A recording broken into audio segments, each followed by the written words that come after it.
बिस्मिल्लाहिर्रहमानिर्रहीम। Digicon computer training institute powered by आवर्सकोप technology. मैं हूं मोहम्मद एहसन अदील। हम कर रहे हैं वेब डेवलपमेंट में कोर्स HTML5 और CSS3। हमारा इसका 11th लेक्चर है HTML फॉर्म्स का, और हम उसके थर्ड मॉड्यूल पे हैं या थर्ड यूनिट पे हैं, जो है HTML इनपुट टाइप्स। ये हमारे पास HTML इनपुट टाइप्स हैं। इसकी कुछ टाइप्स हमने पहले देखी भी हैं, जैसे हमने सबमिट देखा, टेक्स्ट देखा, पासवर्ड देखा और रेडियो बटन देखा। इसी तरह से इसकी बाकी कुछ टाइप्स भी हैं।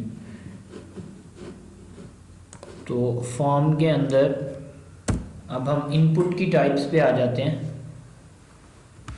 सेक्शन तक रिमूव करना है, सिलेक्शन, ठीक है। फॉर्म के अंदर हम आ जाते हैं इनपुट टाइप्स पे।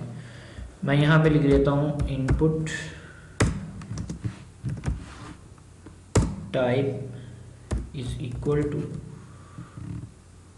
और इधर इसका नेम इज इक्वल टू ये, और उसके बाद मैं इसे कर लेता हूँ कॉपी। अब मैं सबसे पहले इसे कहता हूँ कि ये हमारे पास टेक्स्ट है,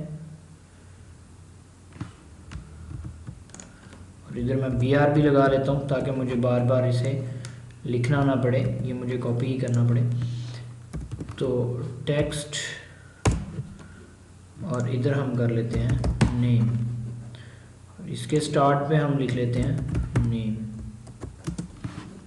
ठीक। उसके बाद नेक्स्ट लाइन पे हम क्या करते हैं, यहाँ पर हम लिख लेते हैं डेट।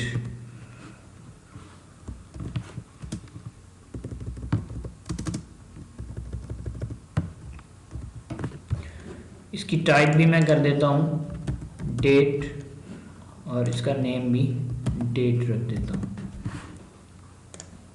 ठीक है। ये बेसिकली इनपुट टाइप्स हमारे पास हैं क्या, और कितनी किस्म की हैं। ये सेम एज इट इज़ हमारे पास यूज़ होती हैं, ये कोई नई बात नहीं है। हम पिछले लेक्चर में इसे यूज़ करके देख चुके हैं। एक चीज़ इसमें हमारे पास नहीं है, चेक बॉक्स।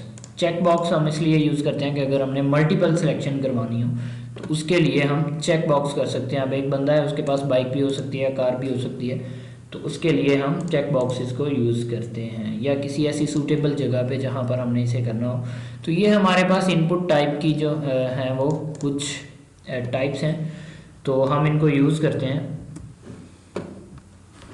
उसके बाद हम लिख लेते हैं जी टाइम। बाय कन्वेंशन इसका फर्स्ट लेटर जो है वो हम बड़ा रखते हैं।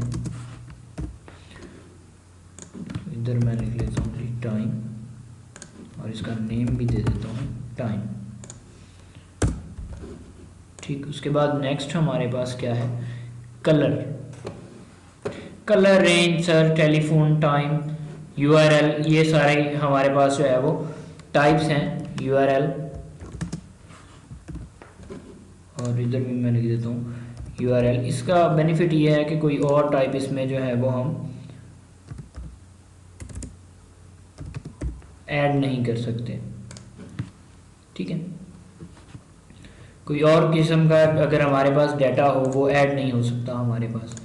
इसी तरह से हम यहाँ पर अगर ईमेल कर लें, तो जब हम सबमिट करेंगे तो हमारे पास अगर वो ईमेल नहीं है, उसमें @ और डॉट नहीं है, तो वो हमारे पास एरर दे देगा, ब्राउज़र ही हमारे पास एरर दे देगा। ये PHP में जाके हमारे पास ज़्यादा क्लियर हो जाती हैं, लेकिन मैं आपको ये बता दूं कि जब हम फॉर्म डिज़ाइन कर रहे होते हैं तो फिर हम इनको यही लिखते हैं, इन टाइप्स को हम लोग जो हैं वो यही लिखते हैं। इसी तरह से कलर,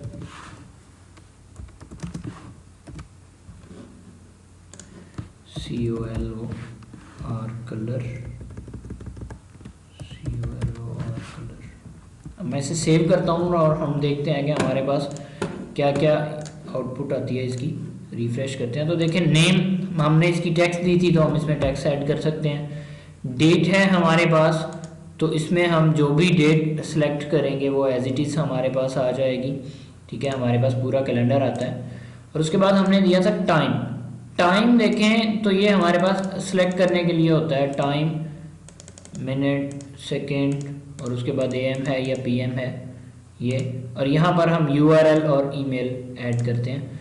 इसका बेनिफिट ये है कि जब हम सबमिट के बटन पे क्लिक करेंगे, अगर वो यूआरएल नहीं है तब भी एरर आ जाएगा, अगर वो ईमेल नहीं है तब भी एरर आ जाएगा। रिमेंबर ये कि एड्रेस टाइप ये हमारे पास करता है। हमारे पास फॉर एग्जांपल ईमेल अगर हम यूं करके कुछ लिख देते हैं तो इससे वो काबिल कबूल नहीं करेगा। लेकिन अगर आप कोई भी डमी डाटा दे के उसमें @ दे के कोई और कुछ भी दे के उसके बाद डॉट कुछ भी आप लगा दोगे तो ये इसे एक्सेप्ट कर लेगा, क्योंकि ईमेल में वो सिर्फ सर्च करता है कि हमारे पास @ और डॉट आ रहा है, अगर आता है तो वो कहता है ये सही है, ठीक है।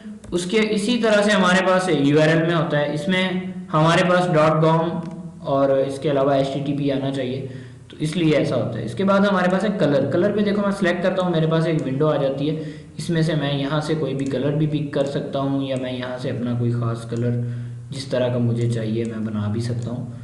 तो जितना लाइट मुझे चाहिए, तो ये देखें ये हमारे पास आ जाते हैं। इसे मैं अगर ऐड करूँगा ओके, तो ये देखें ये मेरे पास वही कलर सेलेक्ट हो जाएगा। तो इसका हमें बेनिफिट तब होता है जब हम jQuery वगैरह में हम यूज़ करते हैं, या हमने कोई डायनामिक वो करनी हो, तो उस वक्त हमें इसका जो है वो यूज़ करना पड़ता है, ठीक है। ये हमारे पास था टाइप, हमारे पास जो आ रही थी कि हम इसका वो कर लें। और उसके बाद हाँ एक चीज़ और हमने देखी थी कि अगर इनपुट टाइप हमारे पास जो है वो चेक बॉक्स हो, इनपुट टाइप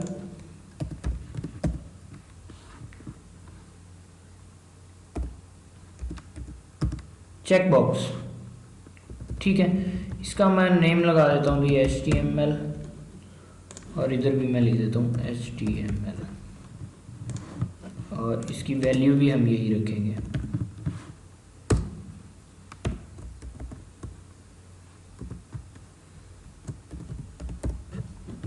ठीक है। कि एक से ज़्यादा कोर्स में भी एक टाइम में आप एडमिशन ले सकते हो। तो अगर हम ये कहें तो इधर मैं लिख देता हूँ जी CPP वैल्यू BCPP, और इधर मैं लिख देता हूँ जी C++, ठीक है।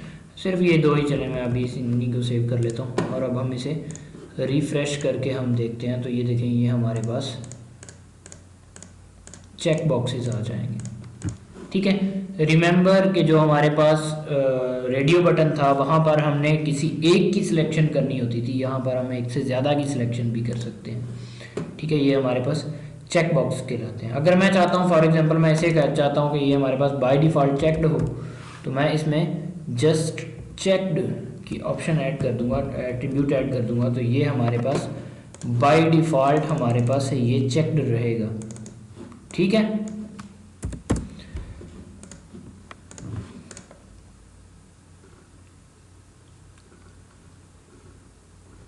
इसके अलावा ये हमारे पास कौन कौन से ब्राउज़र को सपोर्ट करते हैं, ईमेल क्या है, सर्च क्या है, ये सारा कुछ इसमें दिया गया है।